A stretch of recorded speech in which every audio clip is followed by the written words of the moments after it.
चाहते हैं तो जल्दी से एक बार चैनल को सब्सक्राइब कर लो, बेल आइकन को प्रेस कर लो और वीडियो को लाइक करना मत भूलना। लाइक जरूर करें। वीडियो कैसी लगी वो कमेंट करके बता देना लास्ट में। चलिए वीडियो को शुरू करते हैं फटाफट से एकदम से।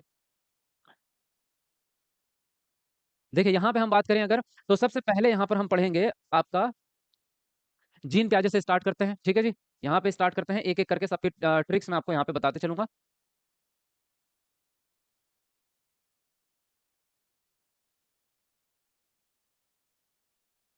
हाँ जी,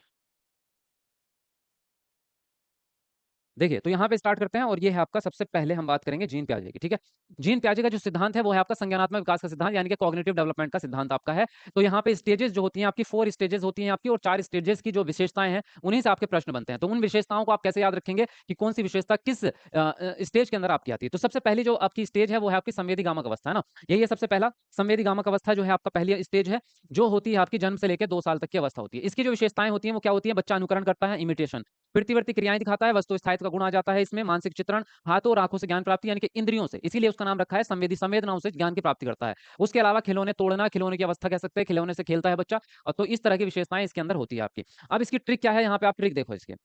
ये क्या है, आपको एक कहानी की तरह एक लाइन याद रखनी है। अनु और करण ने प्रीति की कुछ वस्तुएं पूरे मन से चित्रित की, परंतु कुछ खिलौने हाथों से तोड़ दिए। यानी कि अनु और करण जो है वो प्रीति के दोस्त हैं, तीनों भाई बहन या दोस्त हैं, सब मिल करके वो आपस में खेलते हैं। तो सिंपल से क्या याद रखना है, अनु और करण ने प्रीति की कुछ वस्तुएं पूरे मन से चित्रित की, परंतु कुछ खिलौने हाथों से तोड़ दिए। अब देखो ये लाइन अगर आपको कितना आसान है याद रखना। इस लाइन को याद रखती पहली विशेषता आपको याद होगी, यानी कि पहली अवस्था आपको याद होगी। देखो अनु और करण से मिलकर क्या बन जाता है आपका, अगर बात करें यहाँ पर हमारा बन जाएगा अनुकरण, है ना। अनुकरण आपका बन जाएगा, कलर चेंज कर लेते हैं एक बार। देखो यहाँ पे हो गया अनुकरण, प्रीति से आपका क्या हो जाएगा, आपका प्रतिवर्ती क्रियाएं हो जाएगा आपका। कुछ वस्तुएं, तो वस्तुओं से क्या हो जाएगा आपका, वस्तु स्थायित्व का गुण हो जाएगा आपका, है ना। पूरे मन से चित्रित के, तो मन से चित्रित, मन से चित्रित मतलब मानसिक चित्रण, मन से चित्रित मतलब मानसिक चित्रण हो जाएगा आपका। कुछ खिलौने, तो यहाँ पर खिलौने मतलब खिलौने की अवस्था होगी आपकी, है ना। और हाथों और हाथों से तोड़ दिया मतलब हाथों से, तो हो जाएगा आपका हाथ और आंखों से ज्ञान प्राप्ति। तो सारी चीजें इसी लाइन के अंदर आगे देखो, बिल्कुल आसानी से आगे नहीं। अनुकरण मतलब अनुकरण की अवस्था, प्रीति की कुछ वस्तुएं, तो प्रीति से प्रतिवृत्ति क्रियाएं हो जाएंगी, वस्तु से वस्तु स्थायित्व हो जाएगा, मन से चित्रित की यानी कि मानसिक चित्रण हो गया आपका। कुछ खिलौने, खिलौने से आपके खिलौने की अवस्था हो गई, हाथ से तोड़ दिया मतलब हाथ और आंखों से सीखने वाली अवस्था है, संवेदनाओं से सीखना है, खत्म मामला। कितना आसान तरीके से आप याद रख सकते हैं इसको। इसी प्रकार से बात करें हम दूसरी अवस्था की, तो यहाँ पे ध्यानपूर्वक देख लो एक बार। देखो दूसरी अवस्था क्या है आपकी, पूर्व संक्रियात्मक अवस्था होती है। ये होती है आपकी 2 साल से लेकर 7 साल तक की अवस्था। इसको कहते हैं प्री ऑपरेशनल स्टेज कहते हैं। इसकी क्या विशेषताएं हैं, इसमें सूचकता का गुण आ जाता है आपका, इसमें केंद्रीयवाद, केंद्रीयवाद आता है, मतलब बच्चा अपनी ही दृष्टिकोण से सबको देखता है। जीववाद, बच्चा निर्जीव चीजों को सजीव समझता है। विचारों की अनुत्क्रमण्यता, यानी कि अजीब अजीब से विचार ख्यालात जो है होते हैं, काल्पनिक रूप से बच्चा प्रतीकात्मक खेल में खोया रहता है। तो प्रतीकात्मक खेल भी इसी का गुण है आपका। याद कैसे रखेंगे, आपका ट्रिक है सिंपल सी। प्रतीक ने आत्मा को सूचना दी कि वह उसके जीवन का केंद्र है। मतलब प्रतीक एक लड़का है, आत्मा एक लड़की है, वो उसकी गर्लफ्रेंड है, दोस्त है ना। तो अपनी गर्लफ्रेंड से वो प्यार करता है, सिंपल भाषा में तो क्या कहते हैं उसको, जिससे आप प्यार करते हैं वो आपके जीवन का केंद्र बिंदु होता है। यही कहते हैं कि आप ही हमारे जीवन का आधार है, हम आपके बिना नहीं रह सकते। तो सिंपल भाषा में प्रतीक ने आत्मा को सूचना दी, क्या सूचना दी, कि वह उसके जीवन का केंद्र है। बस ये एक लाइन याद रखनी है, काम खत्म हो गया आपका। प्रतीक मतलब आपका हो गया प्रतीकात्मक खेल, ठीक है। आत्मा मतलब ये आत्मा से हो गया आपका आत्म केंद्रीयता। जो केंद्रीयता होता है ना, ये आपका आत्म केंद्रीयता भी इसी का दूसरा नाम होता है आपका। बाकी केंद्रीयता भी इसमें है। फिर आता है आपका सूचना दी, सूचना से क्या हो जाएगा आपका, सूचना से हो जाएगा देखो आपका सूचकता, ठीक है। आत्म से हो जाएगा आपका ये, वह उसके जीवन का, जीवन से क्या हो गया आपका, जीववाद हो गया आपका, जीवन से जीववाद हो गया आपका। केंद्र से क्या हो गया आपका, केंद्रीयता हो गया आपका, ये आ गया केंद्रित आपका, ठीक है। प्रतीक से प्रतीकात्मक खेल हो गया आपका। तो सारे के सारे इसके अंदर समाहित हो गए आपके सिंपल भाषा में। प्रतीक मतलब प्रतीकवाद, और प्रतीकात्मक आत्मा से हो गया आपका आत्म केंद्रियता, सूचना से हो गया सूचकता, जीवन से हो गया आपका जीवाद, और केंद्र से हो गया आपका केंद्रीयता। उत्कर्मण्यता आप ऐसे ही याद रख सकते हैं क्योंकि विचार इसमें आ ही रहा है ना। सिंपल है। अब आते हैं हम तीसरी स्टेज पे। देखो तीसरी स्टेज को किस तरह से आप याद रखोगे। देखो तीसरी स्टेज क्या है आपकी, मूर्त संक्रियात्मक अवस्था, जो होती है आपकी 7 साल से लेकर 11 साल तक की अवस्था होती है, ठीक है। इसको इंग्लिश में कहते हैं आप, क्या कहते हैं, कंक्रीट ऑपरेशनल स्टेज कहते हैं। कंक्रीट मतलब ठोस यानी कि मूर्त आपकी। इसकी विशेषताएं क्या क्या है, इसमें संरक्षण का गुण आ जाता है। संरक्षण मतलब मूल तत्व में और उसकी बनावट में अंतर कर पाना। थ्योरी तो मैंने आपको मैराथन क्लास में कर दी है, आपको सीडीपी की मैराथन क्लास आप देख सकते हैं अगर आपको डिटेल में पढ़ना है। यहाँ सिर्फ ट्रिक की बात कर रहे हैं कि याद कैसे रखना है। याद रखने का तरीका बता रहा हूँ। पलटावी गुण इसमें आ जाता है, तार्किक चिंतन बच्चा करने लगता है। वर्गीकरण यानी कि छांट देना चीजों को अलग अलग, जैसे कलर है तो कलर छांट देना, वो वर्गीकरण होता है। गणितीय संक्रियाओं का ज्ञान होता है, जोड़ना घटाना गुणा करना भाग करना आ जाता है बच्चे को। क्रमबद्धता यानी कि क्रम से छोटे बड़े का क्रम लगाना है, इस प्रकार के क्रम से लगाना बच्चों को आ जाएगा। मूर्त चीजों का चिंतन करने लगता है, जो चीजें सामने है। कैसे याद रखेंगे, देखो रक्षा एक टीचर है, रक्षा कौन है? रक्षा एक कक्षा 3 की टीचर है, कक्षा 4 की टीचर है। तो रक्षा पलटी, यानी कि रक्षा का पीरियड खत्म हुआ आपका क्लास का, वो जा रही थी और दूसरा टीचर क्लास में आ चुका है। तो रक्षा जाते-जाते उसको कुछ याद आया, उसने पलटा और उसने टीचर से क्या कहा? देखो क्या कहा?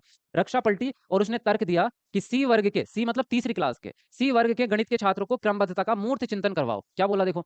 रक्षा पलटी, क्योंकि उसको लगा कि गणित में कमजोर हैं बच्चे, तो उसने कहा रक्षा पलटी और तर्क दिया कि सी वर्ग के गणित के छात्रों को क्रमबद्धता का मूर्त चिंतन करवाओ। अब देखो कैसे? रक्षा से हो जाएगा आपका रक्षण, यानी कि संरक्षण। पलटी मतलब पलटावी गुण। तर्क दिया यानी कि तार्किक चिंतन। सी वर्ग, सी मतलब तीसरा है, तो तीसरी स्टेज के गुण है ये, सिंपल भाषा में तीसरा, ठीक है जी। वर्ग हो गया मतलब आपका वर्गीकरण, ठीक है।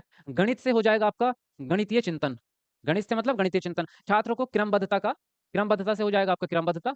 और मूर्त चिंतन तो अपने आप में मूर्त चिंतन साफ सुथरा पूरा का पूरा शब्द है। लो जी, सारी की सारी चीजें इसके अंदर समाहित हो गई आपकी। बस एक लाइन याद रखनी है आपको और आपका तीसरे सारे गुण आपको याद हो जाएंगे। इससे जबरदस्त ट्रिक बताओ किसी से आज तक किसी ने दी है कि आपको? इतनी आसान आसान ट्रिक्स आपको दे दूंगा बिल्कुल हर चीज की कि आपको सीटेट हलवा लगने लगेगा। तो ठीक है, जितने भी नए बच्चे हैं वो साथ में जुड़े रहें, चैनल को सब्सक्राइब कर लो जल्दी से फटाफट से। अब देखो चौथी अवस्था आ जाती है आपके औपचारिक संक्रियात्मक अवस्था, जिसको कहते हैं आप अमूर्त चिंतन की अवस्था भी इसी को कहते हैं, ठीक है जी। फॉर्मल ऑपरेशनल स्टेज इसको कहते हैं। अब ये होती है आपकी 11 साल से लेके 18 या 15 साल तक, या अपर मान सकते हो कि वयस्क अवस्था तक होती है। बिट्टू बिट्टू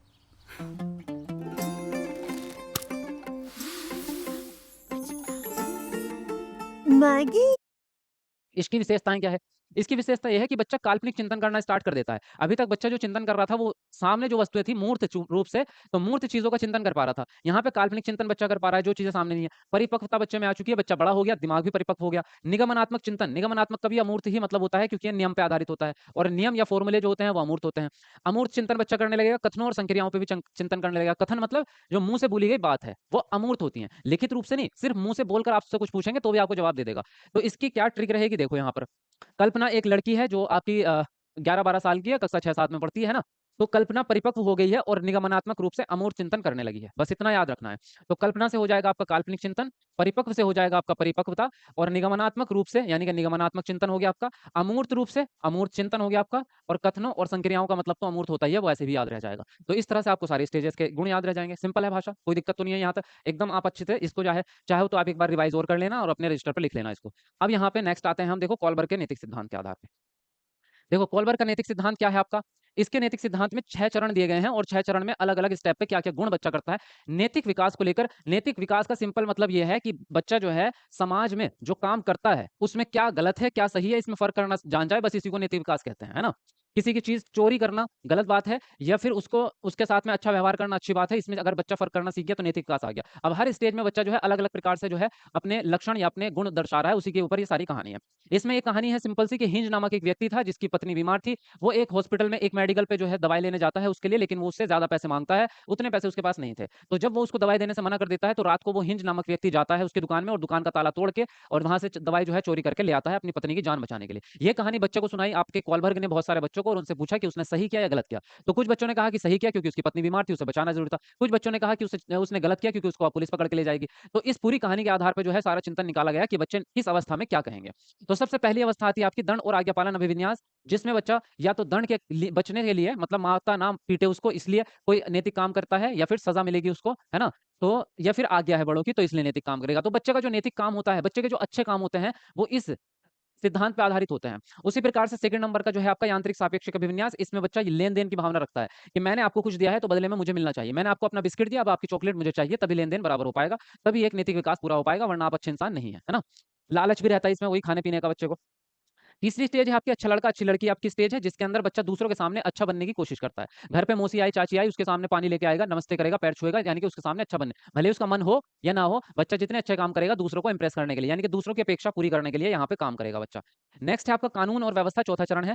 इसमें बच्चे का मानना ये होता है कि सभी समाज के सारे व्यक्तियों को सामाजिक नियमों का पालन करना चाहिए ताकि जो है सभी सामाजिक व्यवस्था एज़ इट इज़ बनी रहे और कोई दंगे-फसाद ना हो, समाज में उत्पीड़न मतलब अलग-अलग कोई भी गलत कार्य ना हो, इसलिए सभी लोगों को सामाजिक नियम मानने चाहिए, चाहे आप किसी भी कंडीशन में हो, चाहे आप बीमार हो, चाहे आप स्वस्थ हो, चाहे आप गरीब हो, अमीर हो, आपको सामाजिक नियम मानने ही मानने हैं। तो ये हो जाता है चौथी अवस्था में। पाँचवीं अवस्था इससे थोड़ी-सी ऊपर उठ जाती है और बच्चा कहता है कि अगर हमारे व्यक्तिगत अधिकार का हनन हो रहा है, व्यक्तिगत अधिकार को छीना जा रहा है, तो फिर हम कानून को भी नहीं मानेंगे, कानून को बदला जा सकता है। यहाँ पे बच्चा व्यक्तिगत अधिकार की बात करने लगता है कि किसी कार्य का अच्छा या बुरा परिणाम पे आधारित हो जाता है कि अगर कोई काम ऐसा है जिसकी वजह से उसका परिणाम बहुत बुरा है और कानून के हिसाब से वो अच्छा काम है, तो उस काम को नहीं करना।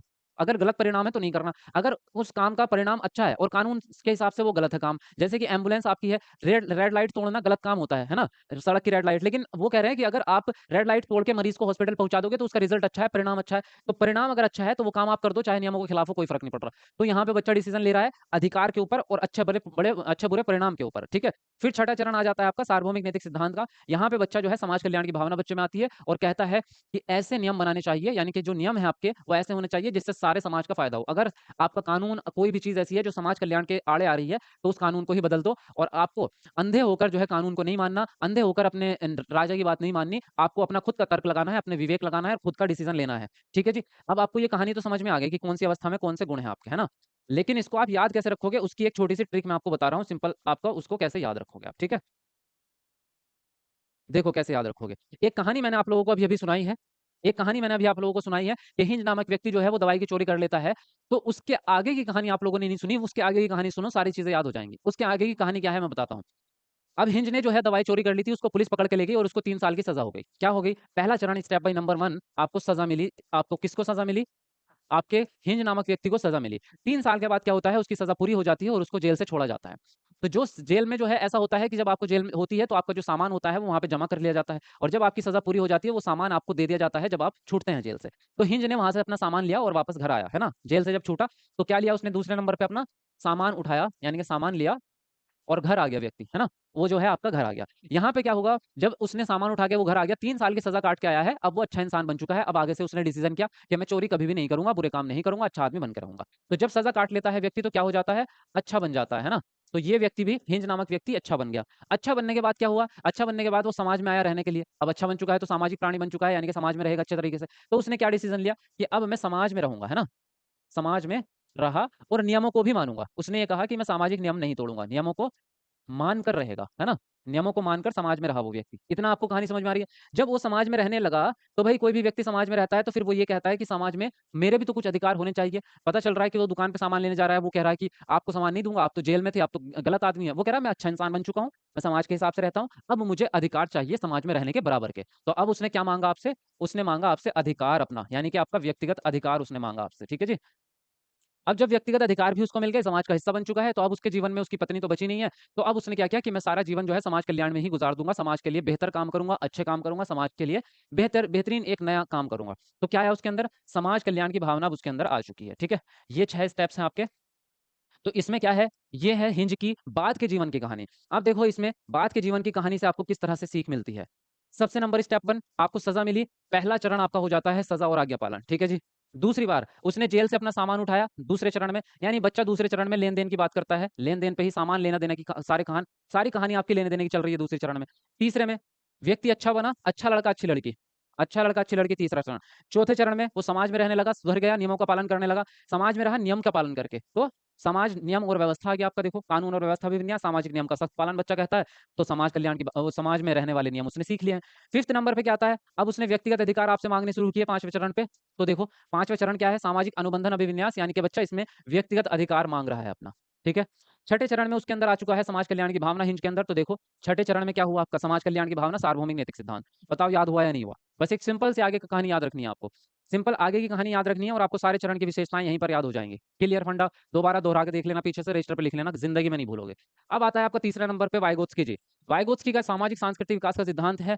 इसका एक ही फंडा है, सबसे ज़बरदस्त फंडा वो ये है कि दुनिया में जितने भी विकास होते हैं, चाहे आपका भाषा विकास हो, चाहे शारीरिक विकास हो, चाहे आपका नैतिक विकास हो, चाहे आपका संज्ञानात्मक विकास हो, सारे ही विकास आपके केवल और केवल समाज पे या सामाजिक अंतःक्रिया पे डिपेंड करते हैं।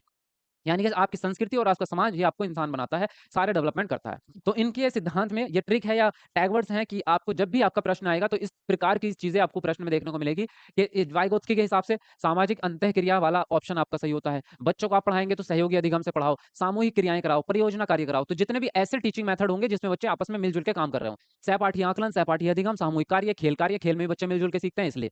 ऐसे जितनी भी टीचिंग मेथड्स होंगे जिसमें बच्चा आपस में मिल-जुल कर काम कर रहे होंगे, वो वाइगोत्स्की के हिसाब से राइट हो जाएगा। क्लियर है इतना फंडा? मिल-जुल कर सीखना, सामाजिक संदर्भ का बिल्कुल 100% उपयोग करेंगे आप। जब भी टीचिंग कर रहे हो, कहते हैं ना दैनिक जीवन से जोड़ के पढ़ो, वही फंडा है। सामाजिक और सांस्कृतिक जीवन को कक्षा में लेके आ जाओ, यही फंडा है किसका? वाइगोत्स्की का, सिंपल भाषा में। उसके बाद एक कॉन्सेप्ट ये देते हैं पाड़ का। पाड़ क्या है आपका? जब बच्चे को कोई चीज़ समझ नहीं आ रही होती, तो टीचर उसकी मदद करता है। बच्चा कोई प्रश्न सॉल्व कर रहा है, वहाँ पे अटक गया, उसको ज़रूरत है हेल्प की, तो टीचर क्या करता है? उसको हेल्प देता है, लेकिन पूरी हेल्प नहीं देता।